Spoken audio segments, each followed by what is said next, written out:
હું ડૉક્ટર વિજય પોપટ, તબીબી અધિક્ષક, લેબોરેટરી ડિરેક્ટર અને head of the pathology department.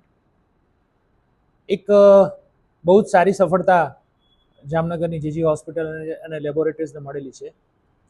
તાજેતરમાં જે ઇન્સ્પેક્શન થયું હતું તેમાં એનએબીએલનું જે ઇન્સ્પેક્શન હતું, national accreditation board of laboratory, તે ઇન્સ્પેક્શન અનુસંધાને જામનગર જીજી હોસ્પિટલ મેડિકલ કોલેજના 3 વિભાગની ને માન્યતા મળેલી છે.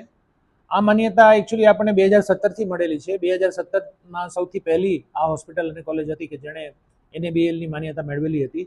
અને હવે આ માન્યતા માટેના જે ટેસ્ટ જે હોય, જે તપાસ હોય, તેનો દાયરો વધારી અને ઘણો મોટો કરવામાં આવ્યો છે અને 160 જેટલી ટેસ્ટની માન્યતા મળેલી છે. અને આ માન્યતા 2030 સુધી રહેશે. અને આ માન્યતાની અંદર આપણે વિવિધ પ્રકારના તપાસોને આવરી લીધી છે, જેમાં કેન્સરની તપાસ પણ છે. તો આ રીતે એક જીજી હોસ્પિટલ જામનગરની આ સિદ્ધિ છે.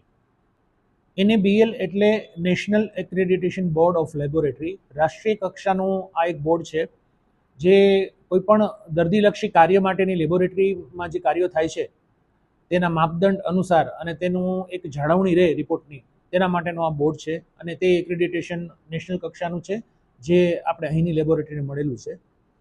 અને હવે 160 જેટલી તપાસ આની નીચે આવરી લેવામાં આવેલી છે. દેટ મીન્સ કે આ બધા જ રિપોર્ટ આપણે એનએબીએલ એક્રેડિટેશન વાળા રિપોર્ટ આપણે દર્દીઓને આપી શકીશું.